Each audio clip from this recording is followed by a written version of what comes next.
Pero muy buenos días a todos nuestros asistentes. Hoy tenemos una súper linda convocatoria. Como Pastoral de la Vida de la Parroquia San Alberto Hurtado, les agradecemos a cada uno por estar acá y por el interés que tienen en el tema que conversaremos hoy.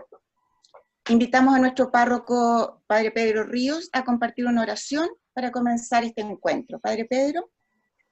Muy buenos días. Le doy la bienvenida a cada uno de ustedes que viene sumándose a este encuentro. En este día 1 de agosto celebramos a San Alfonso María de Ligorio, obispo y además patrono de los abogados, así que rezamos por todos los abogados y el que nos va a dar la charla tiene esta profesión. Que te inspire hoy día San Alfonso, un hombre que también se preocupó de las costumbres de su época y apasionado, y sobre todo un apasionado por la Santísima Virgen María. La Iglesia siempre el día sábado mira a ella para que nos muestre el camino de Jesús. Así que los invito con los micrófonos en silencio y escuchar también esta voz de Dios a través del ángel a María. Dios te salve María, llena eres de gracia, el Señor es contigo, bendita eres entre todas las mujeres, y bendito es el fruto de tu vientre, Jesús. Santa María, Madre de Dios, ruega por nosotros, pecadores, ahora y en la hora de nuestra muerte.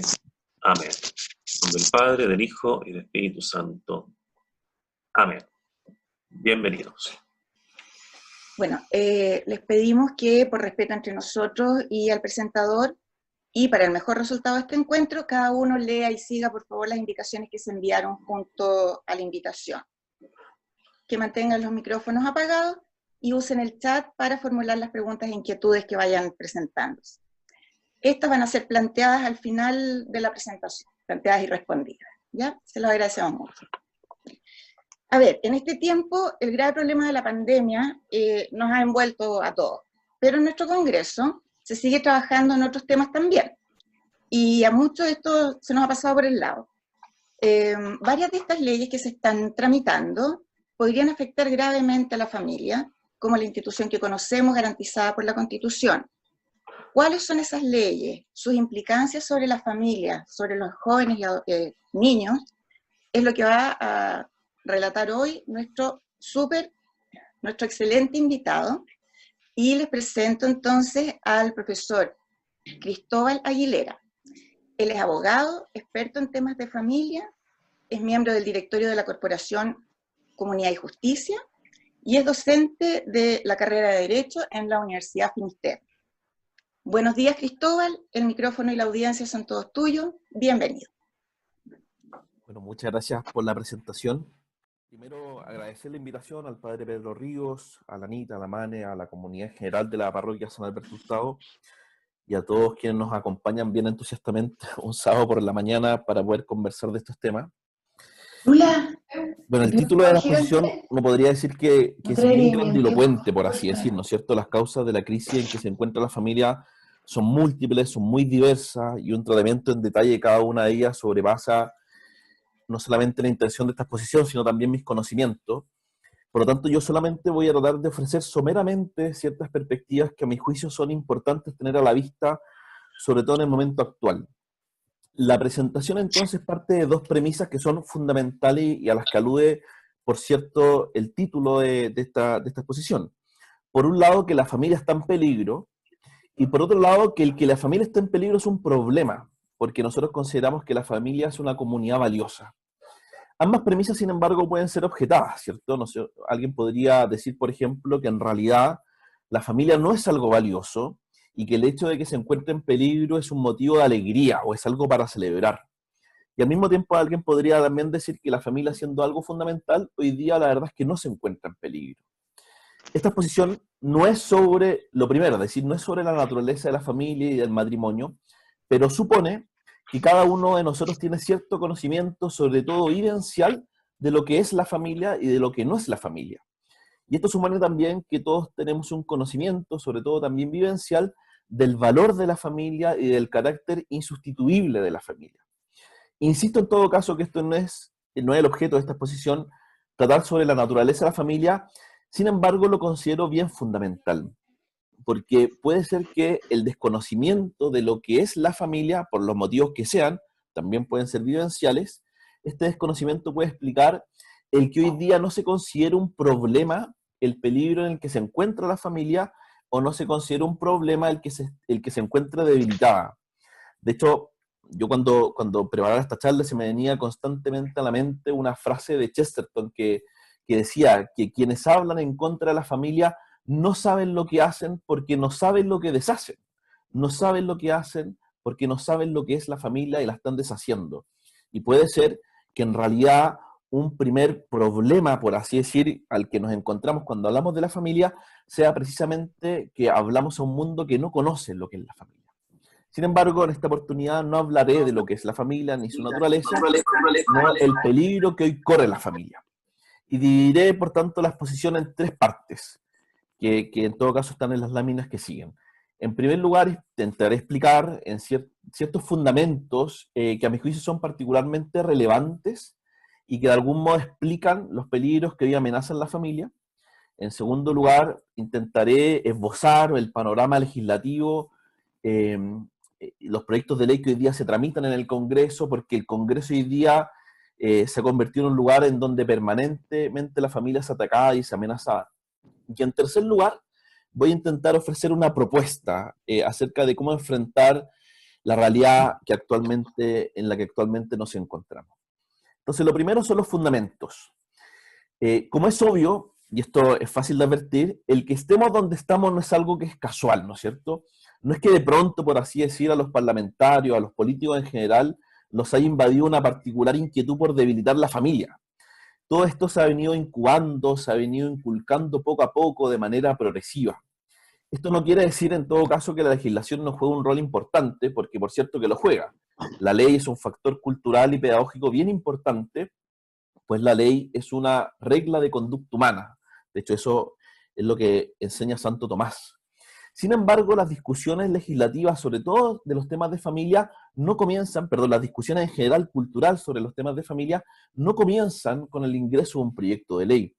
La discusión legislativa en este sentido, por así decirlo, es el punto de llegada o el término del debate. Es el momento, cuando se discute esto en el Parlamento, en el que se hace visible un impulso que antes pasaba más o menos desapercibido. En esto, esta metáfora del iceberg me parece que cae bien en este caso, porque nosotros vemos la punta, el debate que se enfrentan los parlamentarios en el Congreso y frente a la opinión pública, pero bajo el mar pareciera ser que el problema es mucho más grande de lo que primeramente se aparenta.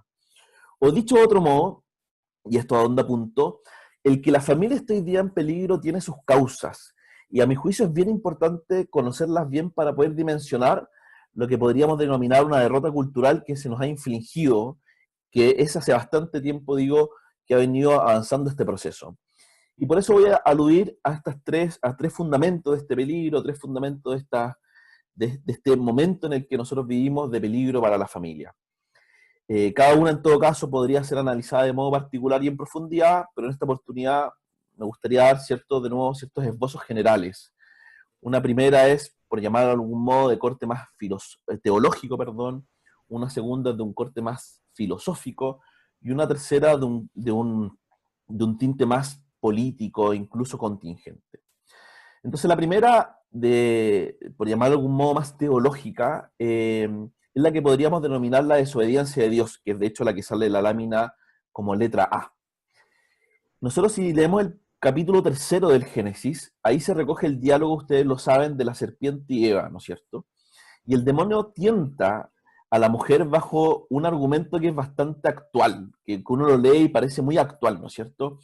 De hecho, el demonio le dice a Eva que Dios sabe que el día en que coman el fruto del árbol prohibido, se os abrirán los ojos y seréis como dioses, conocedores del bien y del mal.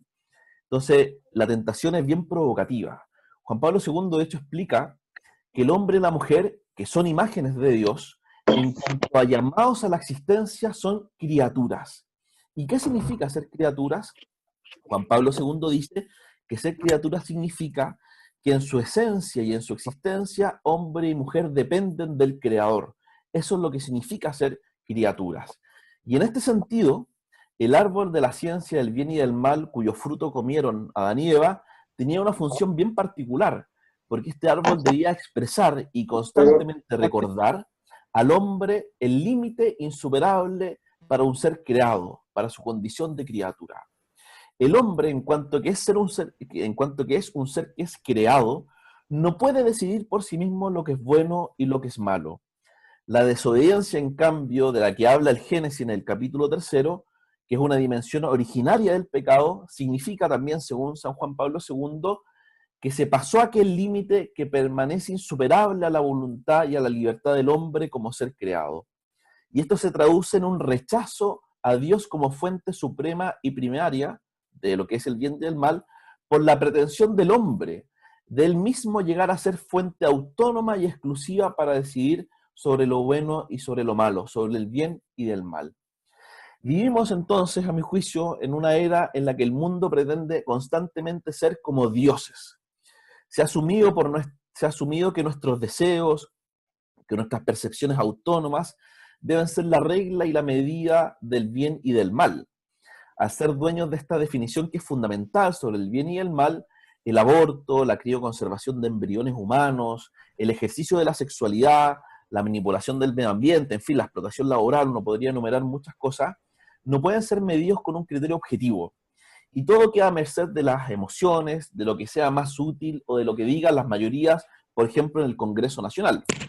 Y normalmente cuando se rechaza la verdad, estos son precisamente los criterios que surgen y que se erigen en su reemplazo, en el reemplazo de la verdad, ¿no es cierto? La emoción, la utilidad o las mayorías contingentes.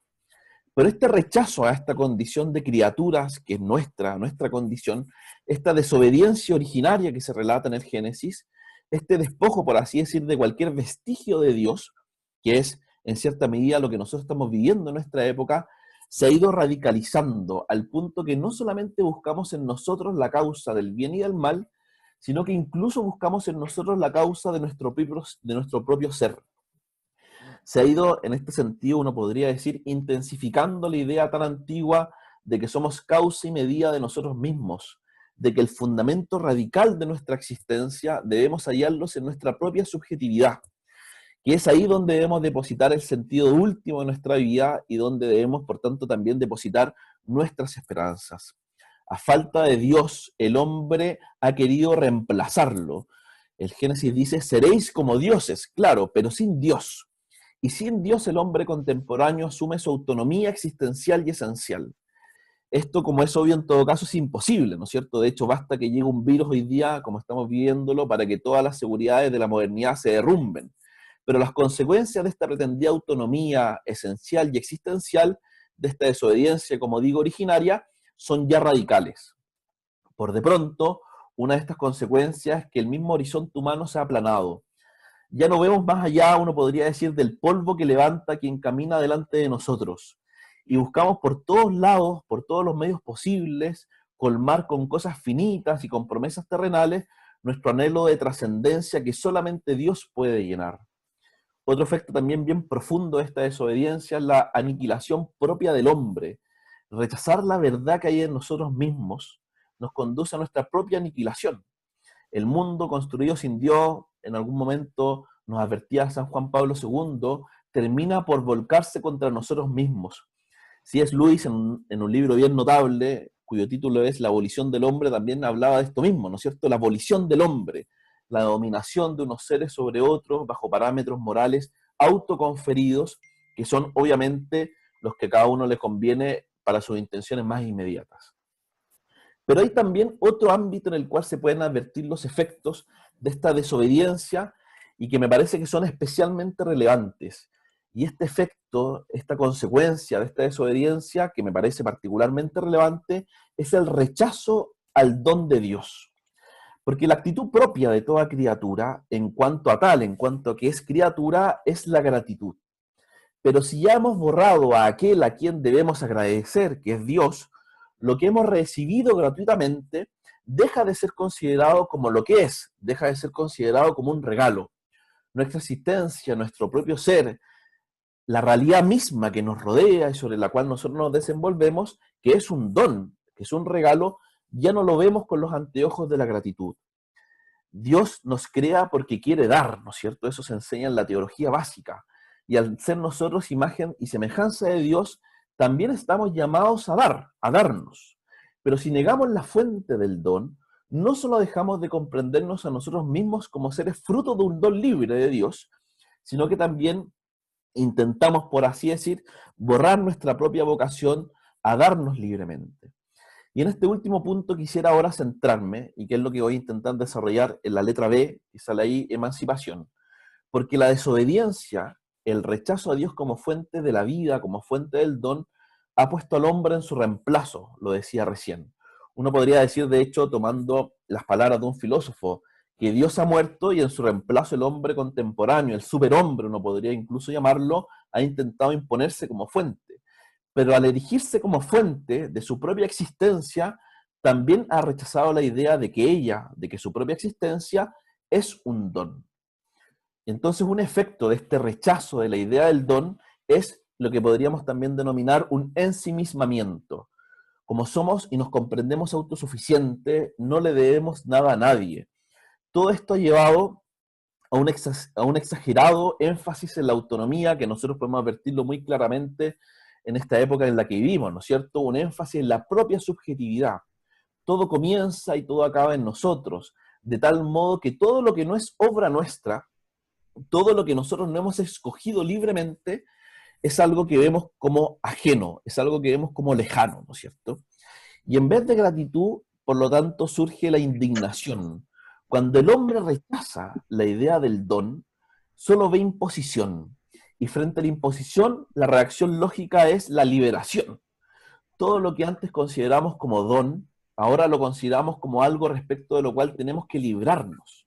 La sexualidad, la fertilidad, el nombre, la nacionalidad, los hijos, la institución del matrimonio, en fin, también uno podría enumerar varios asuntos de esta naturaleza. Todo lo que esto era considerado un regalo y que es un regalo gratuito de Dios, hoy se comprende en cambio como cadenas, como imposiciones, como cargas, como coacción. Y de ahí que la palabra que hoy domina nuestra discusión pública y el modo en que nosotros comprendemos estas realidades es la palabra emancipación. Y de ahí que la puse en la lámina, ¿no es cierto? Por ejemplo, el sexo no es algo que yo haya escogido, por lo tanto es algo que yo puedo, algo respecto a lo cual yo puedo liberarme, ¿no es cierto? Es algo que yo puedo decidir. La fertilidad también no es algo que yo haya escogido, por lo que puedo eliminar el fruto de ella que no ha sido obra de mi propia voluntad. En definitiva, la naturaleza humana, la verdad, la condición de criatura, todo aquello es algo, insisto, respecto de lo cual tenemos y debemos que desprendernos, debemos que liberarnos. Y entonces, donde no hay don, donde no hay gratitud, insisto, hay imposición, hay indignación, hay a mínimo emancipador. Y todo esto, por cierto, y es fácil de advertir, tiene un impacto bien profundo en la comprensión de la familia y en el modo en que se vive y se comprende hoy día la familia. La familia es una comunidad constituida, como decía San Juan Pablo II, ¿no es cierto?, por un conjunto de relaciones interpersonales. Está constituida por la relación conyugal, por la paternidad, la maternidad, la filiación, la fraternidad. Mediante todas ellas, mediante todas estas relaciones, las personas son introducidas gratuitamente al don de la familia humana. Pero el individualismo que busca la emancipación rompe frontalmente con la familia, que es comunidad, que es don, que es lazos.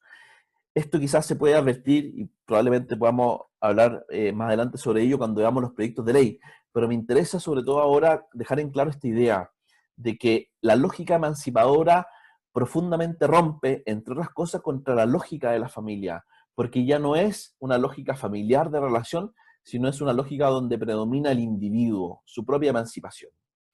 Y finalmente, en estos fundamentos, de manera general que he ido expresando, uno puede comentar también un cierto relato político, un cierto correlato político que es bien importante tener presente, que es el punto C.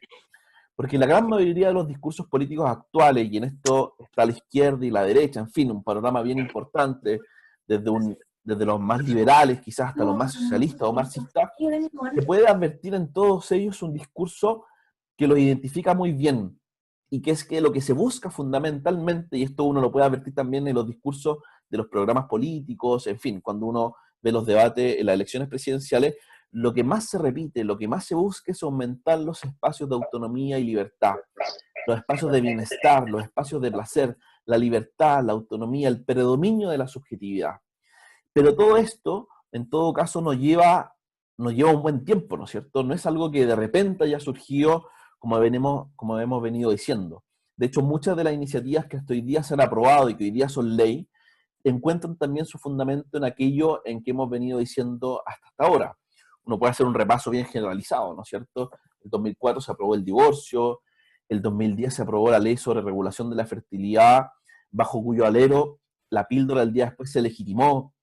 El 2015 se promulgó la ley de acuerdo de unión civil, el 2017 la ley de aborto, de hecho han pasado ya 3 años, casi 3 años. El 2017 la ley de identidad de género. El discurso de la emancipación, el discurso de la liberación, el discurso en definitiva del rechazo al don, subyace a todo esto. Uno podría también repasar esto. El divorcio disuelve la unidad fundante de la familia, la regulación de la fertilidad, del modo en que se comprende en la ley, busca emanciparse de ella, busca emanciparse de la fertilidad, que la comprende como una carga y no como un don. El acuerdo de unión civil rechaza la realidad natural y el regalo que es el matrimonio.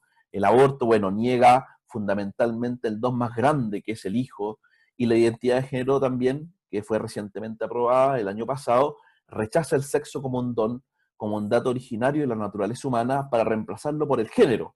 ¿Y qué es el género en este contexto? Es el producto de la propia subjetividad, de la propia percepción personal, es decir, la persona que se dota a sí misma, que se causa a sí misma en este aspecto de la sexualidad.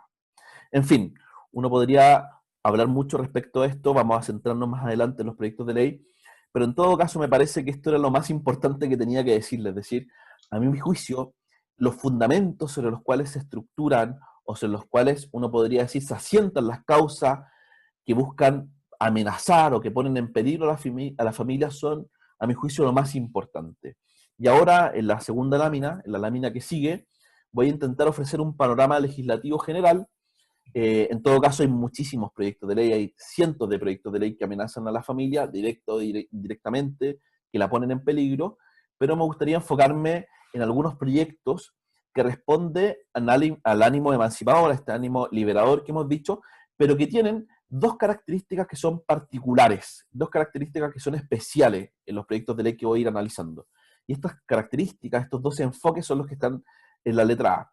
Primero, que estos proyectos de ley que buscan un ánimo emancipador, que debilitan o ponen en peligro a la familia, por un lado tienen un enfoque o buscan juridificar las relaciones familiares, y por otro también buscan que el Estado asuma como protector o posibilitador de los derechos individuales de los integrantes de la familia.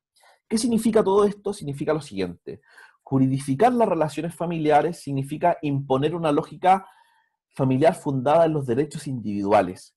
Se presume que la familia es un lugar de conflicto, que es una comunidad donde la relación es dialéctica, no de afecto.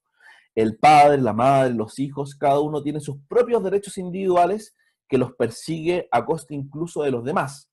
Y con esta lógica se pierde, como ya lo habíamos adelantado antes, la noción comunitaria de la familia. Ya no hay relación, sino que hay individuo, su propia subjetividad, un ser autónomo.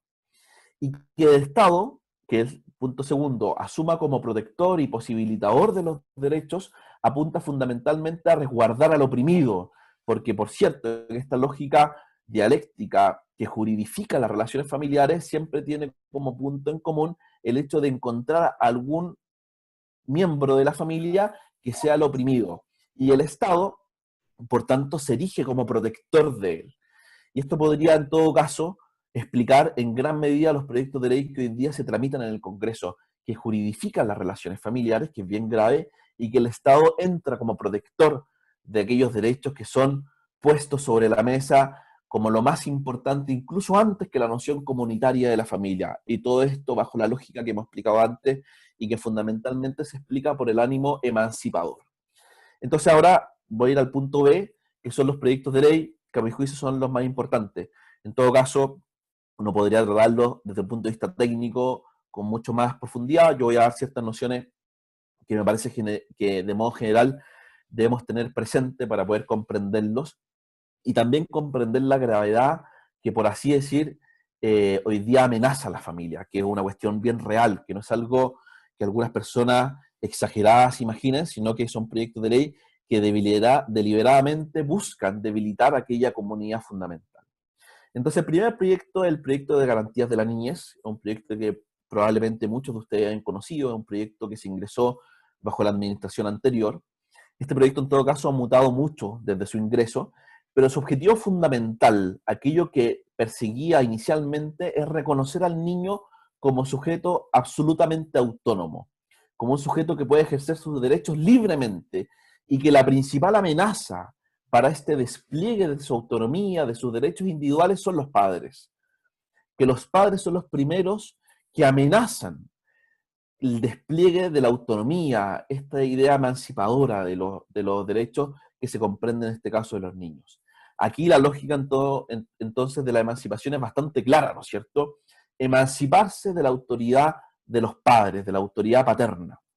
¿Y cómo se logra esto en la práctica? ¿Cómo se logra concretar este ánimo emancipador, este ánimo liberador del niño? Bueno, se logra, que es el segundo punto que vimos recién, a través del Estado.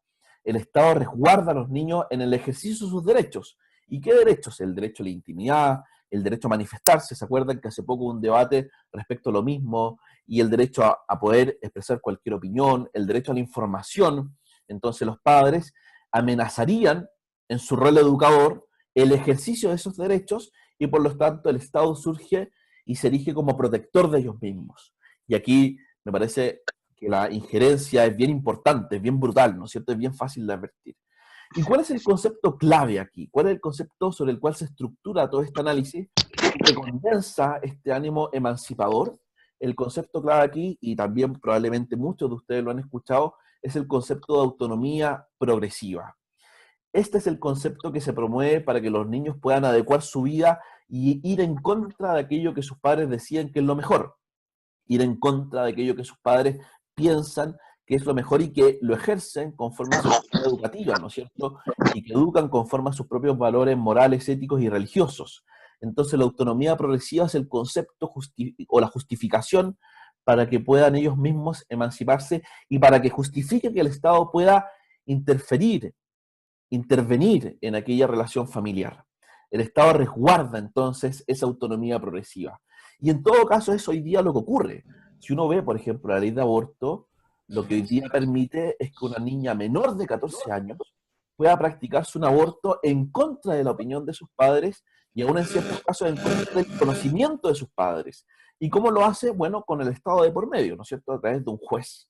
Entonces, todo este ánimo emancipador, ¿no es cierto? Esta idea de que somos causa de nosotros mismos, se explica a mi juicio y se concreta muy bien con esta idea de autonomía progresiva y en este caso particular con el proyecto de aborto. Esto también está muy presente en el proyecto de identidad de género con la misma lógica y es el concepto, por así decir, que de manera más importante infunde o inspira el proyecto de ley de garantías de la niñez que hoy día está en discusión en el Senado.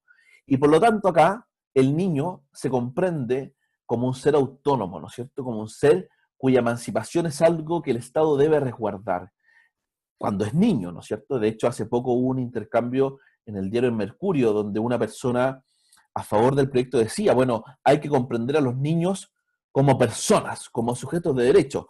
Por cierto que lo son personas muy valiosas, con dignidad, pero son niños. Y en ese contexto hay que, ¿no es cierto?, comprender esta realidad, porque lo que se busca finalmente con esta idea de enfatizar en el aspecto de que son sujetos de derecho es comprenderlos como sujetos autónomos, como sujetos absolutamente autónomos. Es decir, como niños, y no como hijos, no como hermanos, como niños, como individuos, es decir, pudiendo desprenderlos de la realidad comunitaria. El segundo proyecto es el proyecto de educación sexual integral, que me parece también que muchos de ustedes pueden haberlo escuchado. Este proyecto también desplaza a los padres en la educación de sus hijos, imponiendo el deber a los colegios, un deber estatal a los colegios de impartir desde la educación parvularia una educación en la sexualidad que sea laica, crítica y libre de sexismo. De hecho, eso lo dice literalmente el proyecto de ley. Laica, crítica y libre de sexismo. Como es obvio, este proyecto también incorpora dentro de sus principios la autonomía progresiva, porque de nuevo está el concepto que va, por así decir, condensando la idea de la emancipación. Y aquí también, en todo caso, se elimina de paso la idea o la posibilidad de un proyecto educativo cristiano, que sería incompatible con esta idea laica, crítica y libre de sexismos. Pero nuevamente, y esto es lo importante para los efectos de esta exposición, acá hay un reemplazo de los padres. Es el Estado el que asume, en vez de los padres, el rol de educador, que en realidad es de adoctrinamiento, ¿no es cierto?, en un área que es especialmente sensible en la educación, que es la educación sexual, que es un área en donde los padres debieran tener una presencia muy decisiva como autoridad, pero en realidad acá el Estado se erige, ¿no es cierto?, y mandata a los colegios, y pone en los planes curriculares esta idea de laica, crítica y libre de sexismos. Entonces, de nuevo, se ve una idea de juridificar la relación familiar, porque el Estado reconoce el derecho del niño de recibir educación integral en la sexualidad, y ¿quién lo garantiza? ¿Quién lo lleva a cabo? Nuevamente el Estado. El tercer proyecto de ley es el derecho de las mujeres a una vida libre de violencia, o comúnmente llamado el proyecto de ley de violencia integral. Y este proyecto de ley nuevamente introduce un modo de comprender la relación familiar que es dialéctica, que es conflictiva, y a lo que apunta fundamentalmente, y eso se puede ver sobre todo en los primeros artículos, es una idea de independizar a la mujer, que la familia es una carga insoportable, es pura coacción respecto de la mujer. Y el proyecto, por lo tanto, se estructura sobre la base que la relación matrimonial es necesariamente conflictiva, es necesariamente dialéctica, es necesariamente de opresión. Y de nuevo, juridificamos la relación familiar. Tenemos que, frente a esa realidad de coacción, de imposición, frente a esa realidad que busca la dialéctica, reconocemos derechos individuales de sus integrantes. Antes eran los niños, comprendidos de modo autónomo, ahora es la mujer, que la comprendemos no como madre, ¿no es cierto?, no como hermana, no como hija, sino como fundamentalmente un individuo autónomo con derechos individuales, y el Estado interviene para poder resguardar esos derechos, rompiendo la lógica, insisto, comunitaria, ¿no es cierto?, la lógica del don, la lógica de los lazos familiares. Y el último proyecto de ley es el de filiación de parejas del mismo sexo, que es un proyecto que hoy día está discutiéndose en el Senado, que de hecho está en constante tramitación. De hecho, el lunes se cumple un plazo para presentar enmiendas a ese proyecto de ley. Y lo que busca este proyecto de ley es que, en definitiva, se reconozca como padre o madre la pareja de la madre del niño. Es decir, por poner un ejemplo, si una madre convive con su pareja, que no tiene ninguna relación con el niño, tal vez afectiva, este proyecto permite que esa mujer, que es pareja de la madre del niño, se convierta en madre también. Y esto es gravísimo, esto es muy grave. ¿Por qué? Porque esto degrada el significado de la maternidad, de la paternidad, a un mero sentimiento, a un mero afecto. La maternidad y la paternidad, que es un don, que es un regalo, ¿no es cierto?, que es una realidad natural, nosotros nos emancipamos de esa comprensión de la paternidad y la maternidad, y lo que hacemos es comprenderlas como un sentimiento, como un afecto, de modo tal que incluso pueden llegar a ser madres o padres quienes no tienen ninguna relación con un niño. Y esto es bien, insisto, grave. Hay también otros proyectos de ley, como el de matrimonio entre parejas del mismo sexo, o el de adopción homosexual, pero todos ellos siguen, a mi juicio, la misma lógica. Pero lo importante en todo caso de este panorama legislativo breve que intenté exponer, me parece que son dos cosas, que son lo que me gustaría en esta parte 2, este panorama legislativo, que vayamos así asimilando. Lo primero es que tengamos presente que las iniciativas, estas iniciativas legislativas y gran parte de las iniciativas legislativas que se discuten hoy día en el Congreso, hay que leerlas, hay que comprenderlas, hay que analizarlas, teniendo muy presente lo que dije en la primera parte, ¿no es cierto? ¿Cuál es el fundamento que hay detrás? ¿Cuál es radicalmente el fundamento que hay detrás? Que es, como les dije, lo más importante, en mi juicio, que tenía que decirles. Y lo segundo es también a que estemos atentos, ¿no es cierto? Los padres, los que somos padres, o los que quieren ser padres en el futuro, o los que estén preocupados por el bien común y la justicia en nuestro país, deben estar atentos a lo que ocurre en el Congreso. El Congreso, yo trabajé 3 años en el Congreso desde la Corporación Comunidad y Justicia, y conocí muy bien cómo se opera dentro del Congreso, que es bien hermético. Uno muchas veces no conoce lo que se discute, y por eso hay que estar bien atentos.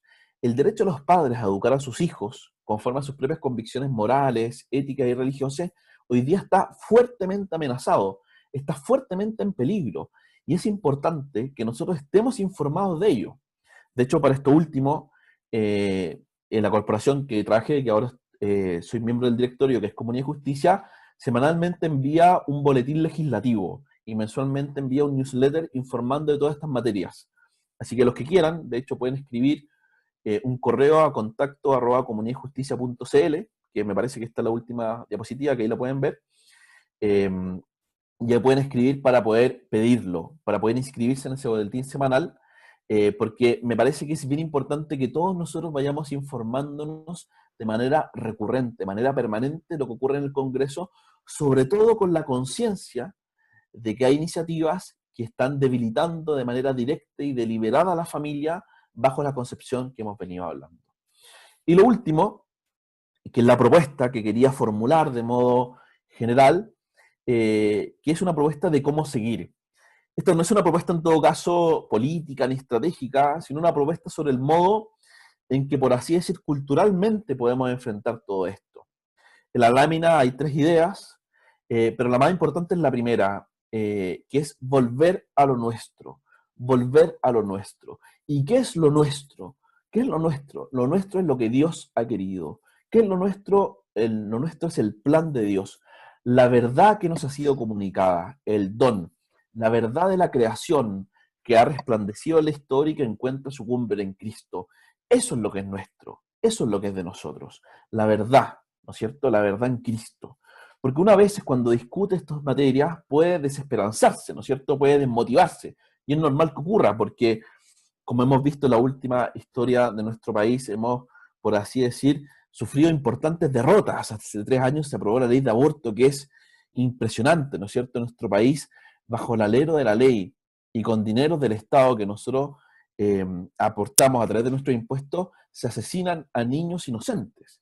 Entonces, frente a este panorama, es normal que uno o reaccione con un activismo feroz, por así decir, o comience a matizar las posturas. Por eso lo importante es volver a lo nuestro, volver a lo nuestro.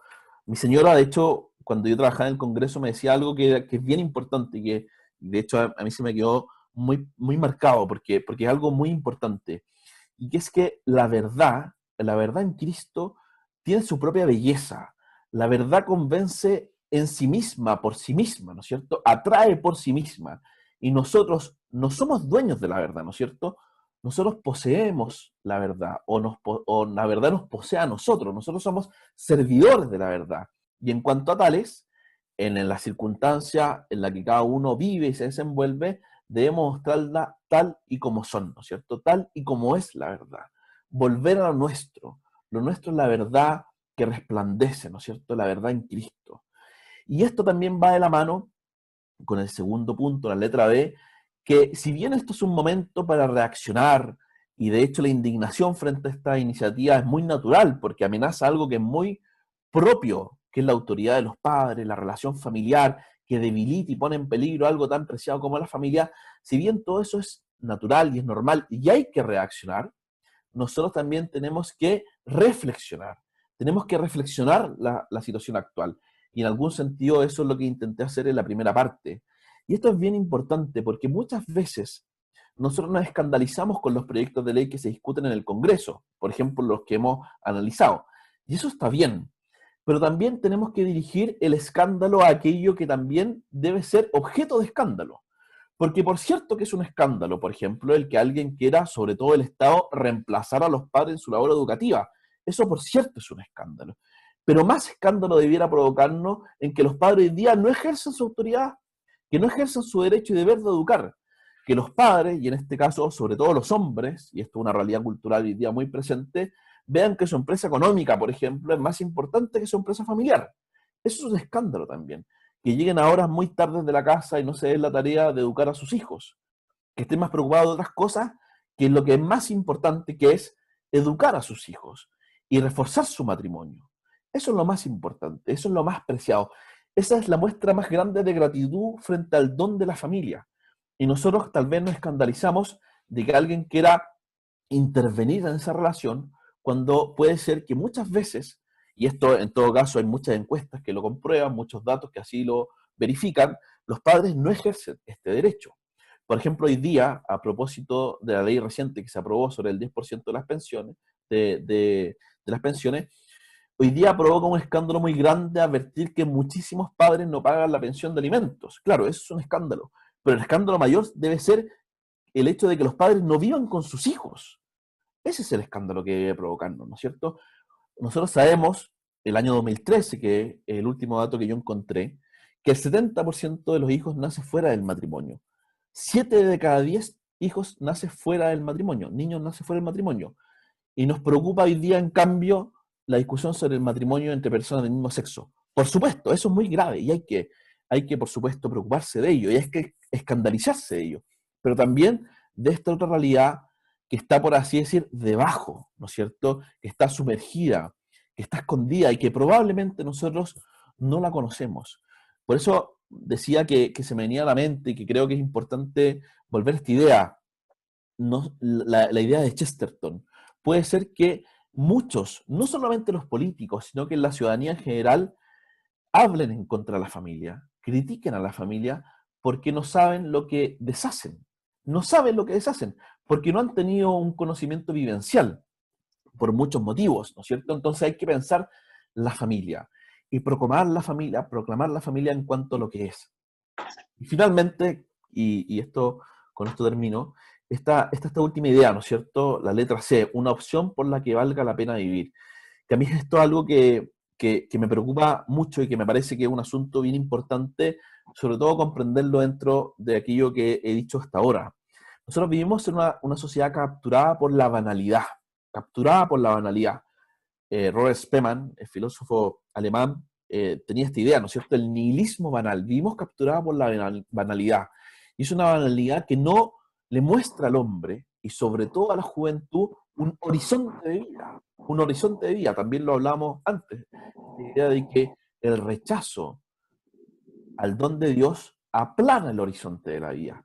Y esto, como vimos, también es el resultado de esta desobediencia. Los jóvenes, y yo lo veo como profesor, depositan fundamentalmente sus esperanzas en cualquier cosa menos en Dios. Y Dios es lo único que puede colmar, ¿no es cierto?, esas aspiraciones. Es lo único, como decía San Agustín, que puede aquietar ese corazón inquieto, que nunca descansa hasta poder estar con Él. Y esto es algo que es bien importante nosotros decirlo con mucha fuerza.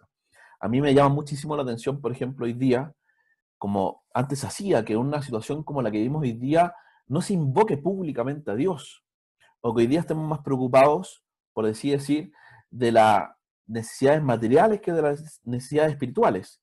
Falta mostrar un horizonte que sea trascendente, que sea acorde a aquel anhelo que tenemos en el corazón, que es a la trascendencia. Y por eso falta que hoy día se hable con la verdad.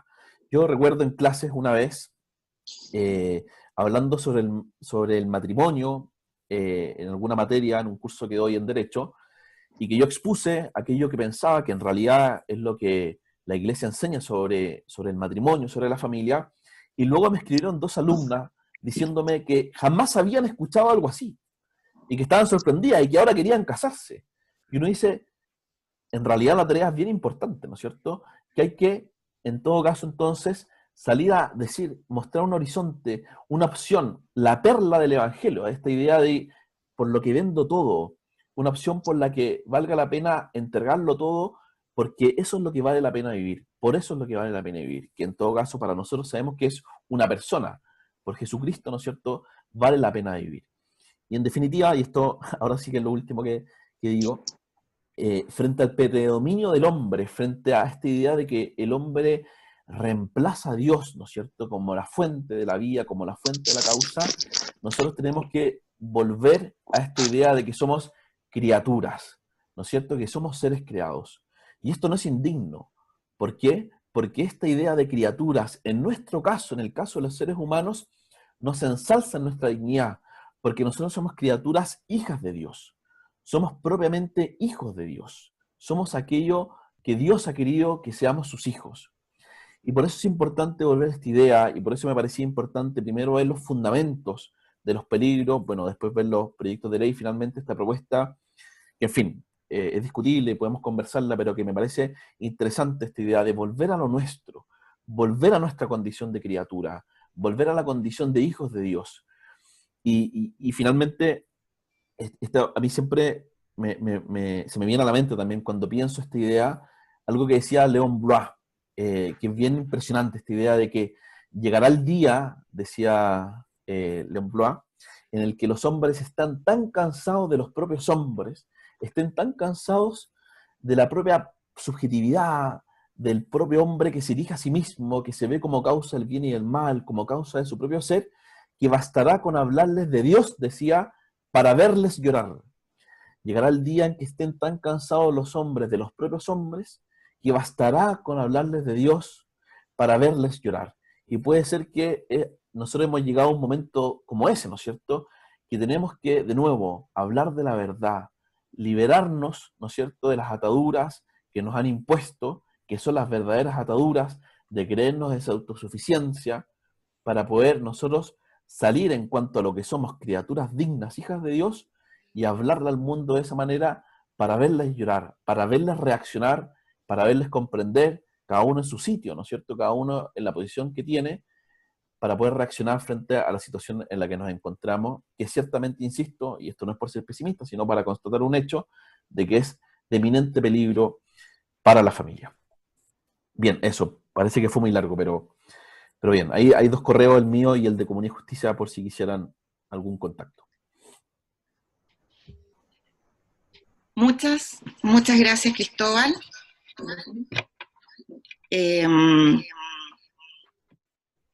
Obviamente ha sido una presentación súper aclaradora y queremos hacerte una serie de preguntas que nos han ido llegando. Estoy tratando, mientras tanto, ¿cómo se llama?, concentrarlas. Hay varias preguntas que tienen más bien que ver con la parte como legal, cómo afecta, cómo podemos trabajar nosotros, y algunas cosas más desde el punto de vista religioso cristiano. A ver, lo primero, voy a juntar un par de cosas. ¿Quién está detrás de estas leyes?, me preguntan. Y eso quizás lo podríamos juntar con, porque obviamente esto está funcionando en el Congreso, ¿cierto? ¿Cómo podemos conocer, saber de las fechas y horarios en que sesionan en el Congreso cuando hablan sobre estas leyes? ¿Dónde hay material para informarse específicamente de la ESI? Y también, bueno, ¿cómo podemos impedir que estas leyes salgan a la luz?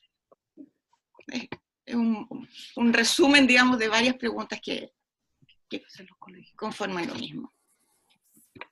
Bueno, yo, a ver, ¿quién está detrás de las leyes? En fin, mucha gente. Uno podría decir, claro, acá efectivamente hay organizaciones internacionales. De hecho, yo diría que el gran promotor de la idea, por ejemplo, de autonomía progresiva, que como dijimos es un concepto bien clave de comprender hoy día, de la idea de suprimir la realidad de la sexualidad como un don y un dato originario de la naturaleza humana, yo diría que ahí cada vez está más presente las organizaciones internacionales. De hecho, si uno puede observar en detalle los proyectos de ley que se relacionan con estas materias, siempre intentan poner algún artículo que diga que los tratados internacionales interpretados por alguna comisión internacional, por la Corte Internacional de no sé qué, son aplicables directamente a Chile, deben ser recogidos directamente en nuestro país. ¿Por qué? Porque por esa manera, a través de esa forma, se está imponiendo esta idea. Hay muchas opiniones consultivas, por ejemplo, de la Corte, la Comisión Interamericana de Derechos Humanos, o la Comisión de los Derechos del Niño Internacional, en la que se intenta también imponer esta idea. Por ejemplo, se interpreta la Convención de los Derechos del Niño, el artículo sobre la identidad, el derecho a la identidad, se interpreta de un modo bastante fraudulento, a mi juicio, como identidad de género. Entonces se promueve y se expone el argumento según el cual los países que han suscrito esa convención, que nada tenía en su origen que ver con la identidad de género, se dice ahora que están obligados a reconocer el derecho a la identidad de género de los niños. Entonces yo, como primera respuesta, diría las organizaciones internacionales que están operando muy fuertemente en este sentido, invitando, por ejemplo, el comité de la CEDAW, ¿no es cierto?, que es un comité sobre los derechos de las mujeres, que impulsa el derecho al aborto como un derecho fundamental de la mujer, etcétera, etcétera. Ahí se comprende, ¿no es cierto?, esta realidad internacional que muy fuertemente ha querido tener una presencia decisiva en los estados para poder imponer su agenda mediante el argumento de esta es una obligación internacional. Entonces, cuando uno escucha esa frase, esta es una obligación internacional, póngala en duda, porque muchas veces eso no es así. Y se inventa ese argumento para poder imponer una ideología como la que hemos venido conversando. Entonces, yo primero diría eso. Lo segundo, y esto también es una realidad, hay mucho, por así decir, avaricia internacional o nacional involucrada en esto. Nosotros lo vimos muy fuertemente en el proyecto de aborto, ¿no es cierto? Había organizaciones como Planned Parenthood que tenían filiales en todo el mundo, en donde hay un negocio bien importante del aborto en todo el mundo, donde es millonario, ¿no es cierto?, ese negocio. De hecho, de los que más rentan en el mundo, un negocio de esa naturaleza. Entonces también hay intereses económicos de por medio. Y eso también hay que tenerlo presente, porque en realidad estas organizaciones, muchas de ellas, internacionales también, que están directamente asociadas o indirectamente asociadas con estas otras empresas que se dedican a lucrar con este tipo de conductas como el aborto, donan a organizaciones nacionales para que ellas mismas puedan hacer el activismo en favor de estas leyes. Es decir, hay un apoyo económico bien importante. De hecho, en Comunidad y Justicia nosotros nos lamentamos porque a nivel económico tenemos una desventaja que es brutal, es enorme, ¿no es cierto?, a nivel económico.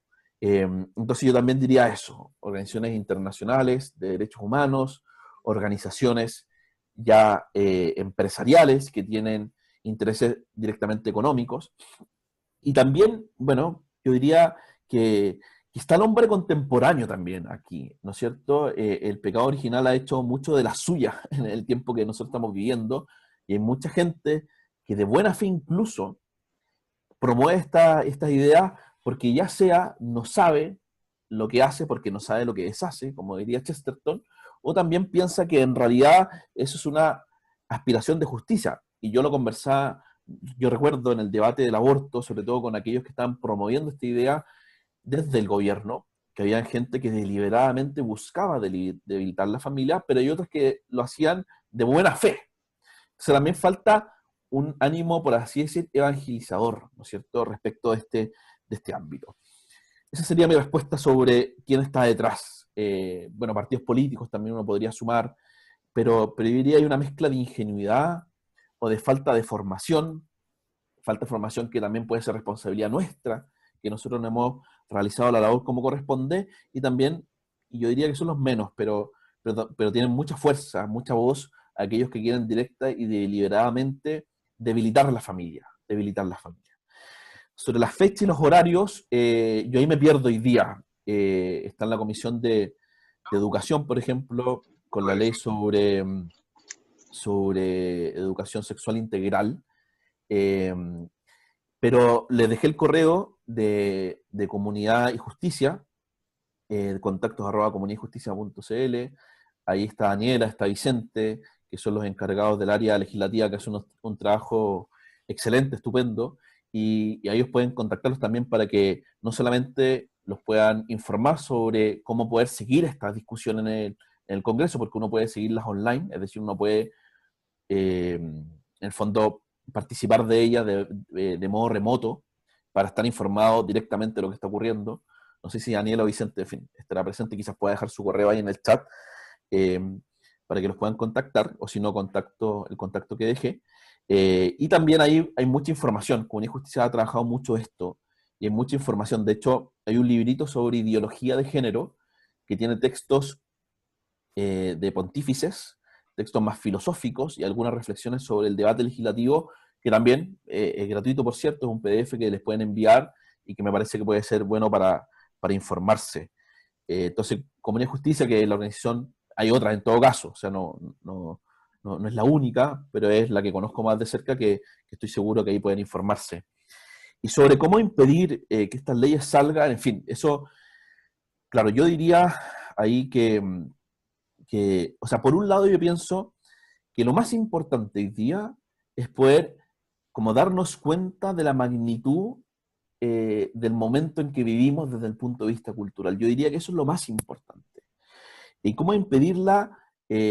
Bueno, hay varias estrategias. Yo acá tampoco soy un experto en esto, pero a mí se me ocurría, sobre todo en el momento en que estaba, que uno converse con los parlamentarios que tiene más cerca, que son los del distrito, enviarles correos, hay varias campañas de esta naturaleza, eh, pero lo más importante, creo yo, es que nosotros tengamos la convicción y la conciencia también de que si nosotros queremos superar esto, no en definitiva, porque vivimos en un mundo imperfecto que siempre va, por cierto, a tener este tipo de amenazas, porque el mundo en que vivimos es así, y el pecado original es algo muy presente, y que de hecho San Agustín decía esta idea, que el pecado original es una idea política que siempre tenemos que tener muy presente, porque así podemos comprender mejor la política.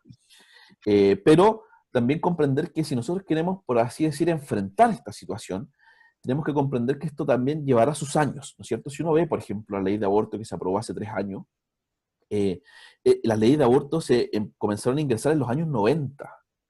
La promoción del matrimonio entre personas del mismo sexo, que Dios quiera que no se apruebe en Chile, pero al menos tienen legislativamente los votos para que eso sea así, se viene impulsando hace décadas, con un discurso cultural, con un discurso en la televisión, en las artes, en lo propiamente legislativo, pero al principio no tenía mucha cabida. De hecho, yo me acuerdo que hace mucho tiempo se declaró inadmisible un proyecto de ley de aborto en el Senado, y hoy día después se aprobó y no solamente fue admisible, sino que fue constitucional. Es decir, todo esto tiene su recorrido, que es importante tenerlo presente, cosa que nosotros vayamos viendo que si queremos superar esto, tenemos un buen trecho. Y de hecho, esa fue mi reflexión, que espero que se haya entendido así, en el fondo, como el volver a lo nuestro para nosotros también emprender una revuelta cultural en buen sentido que vaya a modificar todos estos aspectos, y que tal vez el último paso será lo legislativo. Pero es importante también que esto vaya teniendo un asidero, un correlato en la cultura y en la sociedad. No sé si respondo a la pregunta, pero bueno, eso es lo que podría decir. Estos proyectos no todos son fruto de la realidad de las familias actuales y los problemas que se viven internamente, como lo habías dicho tú, donde los hijos son los principales afectados. Antes esto se escondía, hoy es mucho más visible. ¿Qué solución propone? Un poco en el fondo estamos todos preocupados, en el fondo de decir la verdad. ¿Ah? ¿Nos puedes dar algunos formas de poder ayudar más en nuestro sector de trabajo y familia? Yo no sé si tengo como grandes cosas que decir sobre esto, porque, en fin, son temas porque la experiencia que yo tengo es en el Congreso, alguna porque fue hace un tiempo ya en el que trabajé en él, y la reflexión más teórica, que es al menos lo que pude ofrecerles, pero entonces no tengo grandes cosas. Tal vez hay alguien que pueda decir algo mucho más interesante, pero a mí lo que se me ocurre, yo lo he conversado con varios amigos que obviamente tienen la inquietud, sobre todo cuando uno le muestra la realidad en la que estamos inmersos, ¿no es cierto? Y la amenaza, los peligros de la familia. A mí siempre se me ocurre que, y no es que se me ocurra a mí, sino que se me ocurre mirando al que está en la vereda al frente, que cada uno de sus espacios propios puede comenzar a promover también estos valores de la familia, por ejemplo. Yo recuerdo que hay ciertos estudios jurídicos, que es el ambiente que yo más conozco, pero también hay empresas que promueven toda una agenda LGTBI dentro de la empresa. Y eso ocurre porque alguien con esa agenda o convencido de esos principios o de esa ideología se la propone al gerente, a recursos humanos, y va poco a poco calándose dentro. Y eso obviamente tiene un impacto profundo. Pero puede ser lo contrario. Uno puede hacer cada uno en sus propios espacios, promover este tipo de valores con los vecinos, con la junta de vecinos que tal vez conoce, con el lugar en el que trabaja, con su propia familia.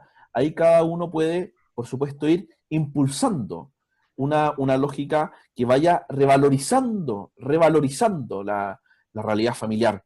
Por ejemplo, celebrar en la universidad se hace, también uno puede hacerlo en la empresa, en fin, donde trabaje o con los amigos, celebrar, por ejemplo, la fecha de aniversario de matrimonio, que es un regalo, ¿no es cierto? Que es un don, que es una fecha de muchísima alegría. De hecho, yo alguna vez leí al pontífice, al Papa Francisco, decir esta idea como celebremos los matrimonios como corresponde, porque es una alegría enorme. Entonces, volver a esta idea, ¿no es cierto?, de valorizar, de comprender, como comprendemos radicalmente lo que significa el don del matrimonio, el don que nos ha regalado, bueno, celebrarlo como corresponde, ¿no es cierto?, y recordarlo también como corresponde. Yo recuerdo también ahora, hace poco con mi señora leímos y conversamos, de hecho, la biografía del cura de Ars, de San Juan María Vianney, o de Teresita de Lisieux, que ellos fueron bautizados el mismo día que nacieron, porque sus padres tenían la convicción de que el bautismo era lo más importante, era aquello que le daba sentido existencial a esa vida biológica que había recién nacido. Entonces, era como nosotros conversamos diciendo, bueno, que tal vez debiéramos volver a eso, ¿no es cierto? Tomarnos en serio todos estos dones, todos estos regalos. Lo mismo el matrimonio, quizás celebrar las fechas de bautismo. En fin, uno puede pensar, en fin, a mí no se me ocurren muchas cosas, pero uno puede pensar esta idea como de volver a lo nuestro, que era a mí lo que más me hacía sentido cuando preparaba esta exposición, y pensar de alguna manera de esto, de poder hacerlo vida, de realizarlo en la comunidad en la que nosotros nos desenvolvemos, cosa que vaya, por así decir, irrumpiendo una cultura, la cultura de la muerte, por ejemplo, de la cual hablaba San Juan Pablo II, la cultura del nihilismo banal, que hablaba Spemann, que comentaba antes, y que han ido carcomiendo la sociedad. Chesterton diría en un libro que no lo dice así, pero El hombre que fue jueves, que es una novela suya, de algún modo trata este tema, como la revolución de la revolución, ¿no es cierto? Tenemos que hacer una revolución en la revolución, ¿no es cierto? Desde el punto de vista cultural. Y eso, a mi juicio, es bien importante como tener la convicción de que hay que hacerlo. Cada uno, claro, en su espacio y con las oportunidades que tenga. Cristóbal, Preguntan, pido la palabra. perdón, no, por el chat, por favor. Ahí vamos a hacer todas las preguntas. Gracias. Cristóbal, preguntan específicamente por el rol que pueden tomar los colegios frente a la ley ESI que se está tramitando, digamos, que si tienen algún rol activo que puedan hacer para evitarlo, o cómo pueden responder si es que finalmente llega a salir.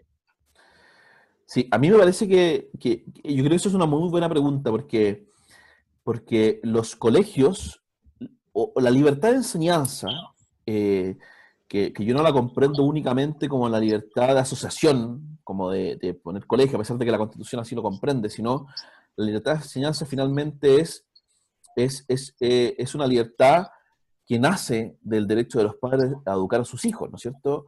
Los colegios son colaboradores de la labor educativa de los hijos, y por eso es importante que los padres, en la medida en que se pueda, y el Estado tiene que, en su labor subsidiaria, posibilitarlo, que los colegios estén muy acordes a aquello que quieren los padres. Por ejemplo, si para un padre lo más importante, como para todos nosotros, lo más importante es que nuestros hijos se vayan al cielo, que sean santos, ¿no es cierto? Lo más importante, que ojalá el colegio también coopere con esa labor fundamental, que lo más importante no es el puntaje PSU, no es que compitan muy bien en las Olimpiadas, sino lo más importante es que colaboren con esa misión de los padres que nos ha encargado Dios de que nuestros hijos se encaminen a la santidad. Entonces los colegios tienen ahí una función que es muy importante. Y en ese sentido, yo lo he conversado también con algunos colegios, es importante, y esto es algo bien clave, que participen en todo esto, que pidan audiencias públicas, por ejemplo, al Congreso, que se reúnan con el gobierno, que vean que hay movimiento. Y esto lo digo por cierta experiencia, porque cuando hay movimiento, cuando hay cierto revuelo, a veces los políticos reaccionan. A veces que no veían esto como conveniente, de repente lo ven como preocupante. Y puede ser que sea algo meramente electoral, que muy bien si es que se consigue por esa manera, porque puede ser que vean amenazado electoralmente su reelección, por así decir, o porque también hay una presión.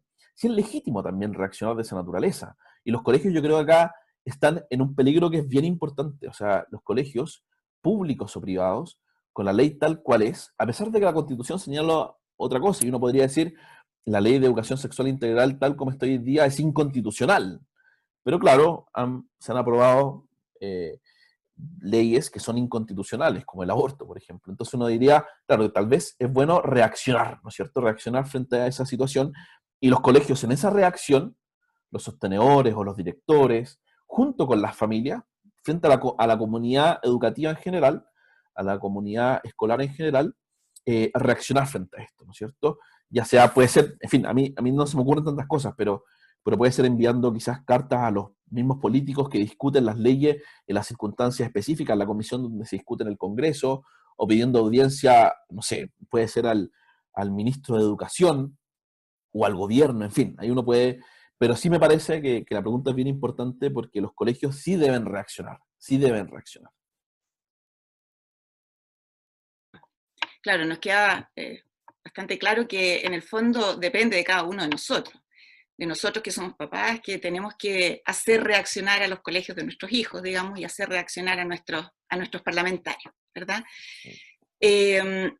Todavía desde el ámbito civil, una pregunta más, ¿crees que sería bueno tener una organización, un grupo organizado que defienda estos valores como un organismo nacional? Claro, o sea, yo diría frente a eso que hay varias organizaciones, o sea, hay varias organizaciones que lo intentan hacer. Por de pronto, Comunidad de Justicia, la vocación suya es esta. O sea, Comunidad de Justicia nace con una organización justamente para esto, pero también hay muchas más. No sé, esta Idea País, por ejemplo, está la misma Fundación Jaime Guzmán, que también colabora muy fuertemente en la defensa de estos temas, en el Congreso o en la sociedad en general. Eh, a mi juicio, en fin, esto es muy discutible, en el fondo, esto es muy opinable, pero yo yo echo en falta algo, que es que la misma preocupación que en algún momento se tuvo por la economía, se tenga por la familia. Dicho de otro modo, que la misma preocupación, la misma investigación, los mismos esfuerzos por comprender, por ejemplo, desde el punto de vista sociológico, bueno, económico, de ciencia política, legislativo también, gubernamental, etcétera, la economía, que también se haga con la familia. Desde el punto de vista sociológico, ¿qué está ocurriendo con la familia? Hay muchas encuestas que antes se hacían y que hoy día no se hacen. Hoy día yo creo, de hecho, que es muy difícil hacer un diagnóstico de la situación de la familia actual. Nosotros sabemos, por lo que dice el registro civil, que a veces arroja datos de esta naturaleza, que a veces hay años en que hay más divorcios que matrimonios, por ejemplo. Pero claro, hoy día tampoco es tanto problema eso porque se entiende que hay en ejercicio de la autonomía y no se valora a la familia como institución o como don, que es en algún sentido lo que había intentado desarrollar. Pero yo sí he hecho en falta algo así en el fondo, que sea una organización que de manera como global investigue desde el punto de vista filosófico, tal vez económico, que hay muchas propuestas, político, ¿qué propuestas políticas uno puede hacer? Y acá a ratos, a veces, hay propuestas que aparecen, por ejemplo, desde el punto de vista tributario, cómo apoyar a las familias numerosas. Desde el punto de vista político, una vez leí a alguien que decía que el voto del padre debiera valer también el número de hijos que uno tiene menores de edad. Porque claro, son ciudadanos. Claro, y uno puede pensar cosas así de ingeniosas.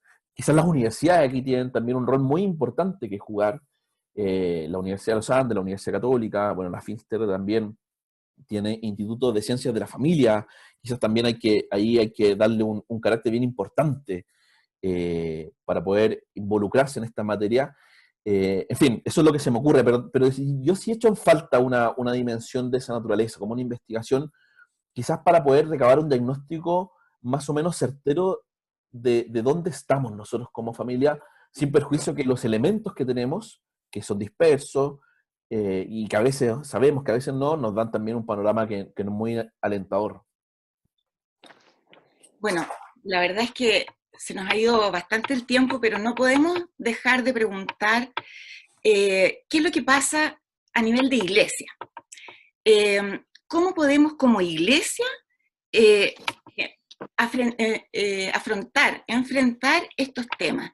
Me preguntan si sería posible, por ejemplo, capacitar a los sacerdotes, hacer grupos de laicos, varias ideas, hacer videos tipo charlas TED, ¿cómo sería?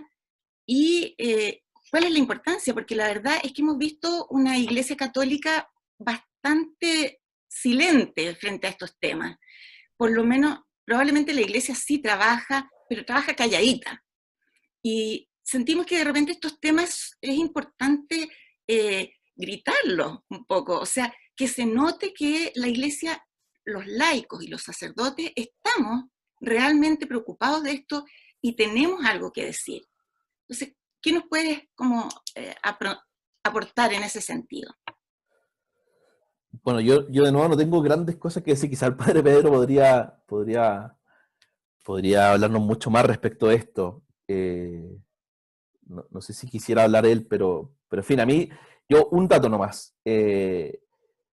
Por supuesto que la iglesia tiene que jugar un papel muy importante. La iglesia debe ser referente moral en la discusión pública, para cristianos y no cristianos, para creyentes y no creyentes, como de hecho históricamente lo ha cumplido en algunas ocasiones y como de hecho en otros países también lo hace.